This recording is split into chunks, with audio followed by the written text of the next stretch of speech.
Hey folks, this is a follow-up video to the headlines versus home sales video that we made for the first half of 2022. Now we're going to dive in, look at how 2022 finished up and what things are doing right now. So the goals for this video is, as I just said, how'd the second half go? Because everyone said the prices were plummeting. Did that actually happen? And what's happening right now? And there's a key takeaway message that will not be a surprise. This is going to be a much faster video than last time. All right, we have 27 or so data points for the last half of 2022. In Corvallis, we have a bunch of homes here that we help people buy and sell, and on average, they sold for $25K over the list price, for 5% over list price. Keep in mind that this was happening, or rather the whole time this was happening, the market was said to be dramatically changing, and like everyone was afraid that the global economy was crashing, and we're still seeing homes selling on average in Corvallis for $25K over asking price. Just an average, but that's what news headlines are based off of too. So it's important to remember that real estate is local.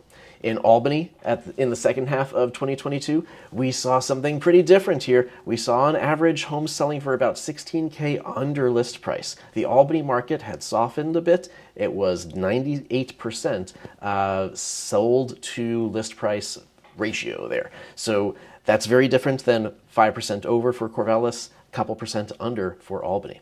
We did a couple of homes outside of the Corvallis and Albany area. One of these is in Willamette, the other one was in Halsey, and they sold for about list price, 99% of list price there. So nothing on average that was hugely, totally, dramatically different than list price. Now let's dive in, because the fun part is what happened with each individual home. All right, so, I'm sorry. So overall, on average, we look at all those together. Overall, on average, for our 27 or so home sales that we were a part of, which is a really good data set, that's more homes than most realtors sell in a year, and this is what we did in the last half of 2022. We saw homes sell that we worked on for an average of about $8,000 over asking price, about 2% over asking price.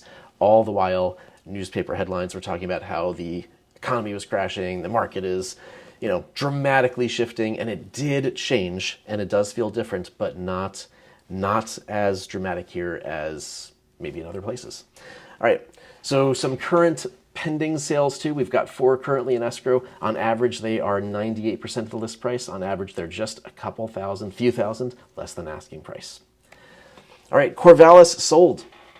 This is a home that sold in July, and this one went for $70,000 over ask price, 16% over asking price. This sold in July of 2022. We're going to just go through quick. Southwest Corvallis, this one sold for exactly list price, right what the sellers were asking for. We have another one that sold in July of 2022 for $86,000 over asking price, 17% over list. This home in Northwest Corvallis, lovely neighborhood, sold actually for $15K under the asking price, 2% under asking price. You are going to start to see some of these. So individually, some might sound dramatic, but overall, not dramatic. Southwest Corvallis sold in August. This was brand new construction. This sold for $15,000 over the asking price. No, it was not bid up. It was upgraded from the base price. And in some ways, we talked behind the scenes, my team and I, about how should we include these in the data set, but they're included in nationwide stats and regional stats that you're seeing reported on. So yes, we want you to know the context as we go. Southwest Corvallis, beautiful home on 2 acres. In August, sold for over $100,000 over the asking price, 12% over asking price. Again, the whole while, people were talking about how, isn't the market crashing? Northwest Corvallis up in the hills. In August, this sold for $55,000 over asking price, 8% over asking price. This is a home in the West Hills area, Oak Creek area, on, I think, 2 acres as well, come to think of it, similar to the last one. Lovely home here, also in the Northwest Hills, sold in October. We're getting a little bit closer to the end of the year, and it sold exactly for list price, also on some small acreage up in the hills, right for what the seller wanted. In Southwest Corvallis, this home sold in October in the Grand Oaks neighborhood, lovely neighborhood, sold actually for a bit under asking price, $17,000 under list price, 2% under list. Back to Northwest Corvallis, we've got we'll call it a condo in Timber Hill, sold for $6,000 over the asking price, just 2% over asking price on this one. We're back to new construction that sold in October of 2022, and this sold, we reported on this one actually in the earlier video, the first 6 months. This sold for $5,000 over the asking price, which was 1% over asking price, and this was actually bid up, which was the first time that I'd ever worked on new construction that got multiple offers and was bid over the asking price. This isn't an upgrade cost. It's not that they added air conditioning in certain cabinets. This actually got bid up over the asking price. This is another home this is a different home in southeast Corvallis in Willamette Landing, kind of like the southeast equivalent of Grand Oaks, which is in southwest. And this one actually sold for about $20K under the asking price. It sold for 3% under the asking price.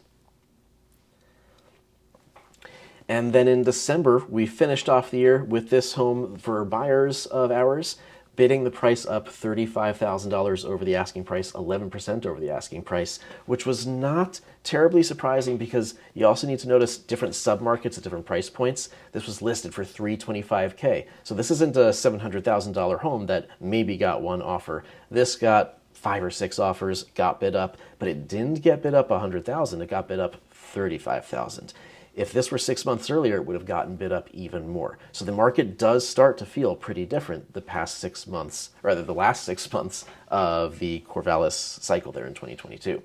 It's a more humane market, but not a crashed market. All right, now let's take a look at some Albany data points. In Albany, we reported on this one in the headlines versus home sales video that we did 6 months or so ago. And this one sold for $80,000 under list price, which was 13% under list price. But admittedly, this one was, if I recall correctly, like a for sale by owner that then hired a realtor. There was some story there. It wasn't really a straightforward conventional sale. So they had really just overpriced it in the first place on this one. Lovely home. Northwest Albany, this home up on the hill near Quarry Road sold for $28,000 over the asking price. This is in August, sold for 6% over the asking price. Remember that the Albany numbers were gentler than the Corvallis numbers. Albany is a gentler market. It's not a slow growth community. This one over in North Albany on Cluster Oak, this one sold for 13% under list price. It sold for $84,000 under list price.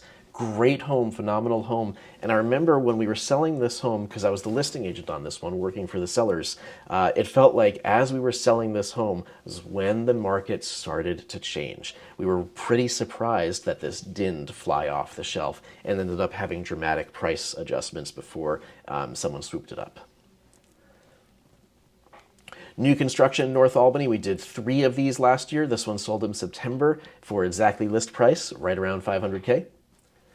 Another one right down the street, actually this might have been the next door neighbor, sold for exactly list price for about $550K, which is typical of new construction, selling for list price.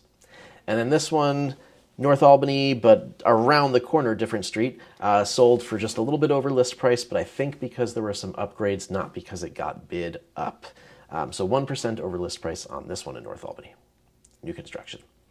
We helped some buyers purchase this home in Northwest Albany. In November, it closed for right exactly list price. And I do remember that we were thinking like, oh boy, should we be, giving them list price because we're seeing some that are selling for less, but it had just hit the market. We swooped it up and we were happy with it. Other areas, we've got a couple of other homes. This was in Philomath. It is a townhome in Philomath. $350K price point, sold for exactly what the seller wanted. And then this one in Halsey, which is a little bit more of a rural community, maybe 20 minutes away, maybe 25 minutes away, southeast of Corvallis. And this sold for just a little bit under the list price, 1% under list price, $5K less than the sellers were hoping to get. And then we've got a few pending sales, and we're not going to show you the numbers on these because that's confidential, but we have got this Adair, fairly new home in Adair, listed for $525K, and that's under contract at the moment. And we've got this North Albany listing, listed for $515K, pending at the moment. This one in Northeast Albany, pending at the moment. This one, if I recall, got bid up a bit. I think the others may have been a little closer to what they were just going for.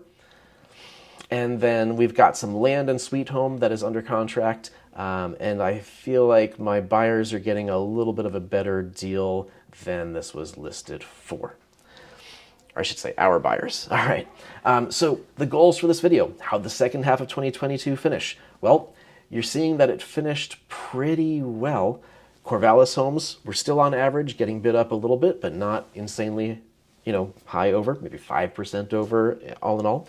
Albany homes were actually going for a bit of a discount. Gentler market in Albany, 2% under asking price on average. And then some of the other areas, about the same, a little bit of a gentler market. So everyone said that prices were plummeting. Did that happen? No. Is the market different? Yes. We are seeing a gentler market because of interest rates rising, and that was the whole point of interest rates rising. So the takeaway message for this, as always, is to rely on your local real estate professionals because real estate is hyper-local. And so take nationwide news with a grain of salt when it comes to making a local real estate purchase or sale decision.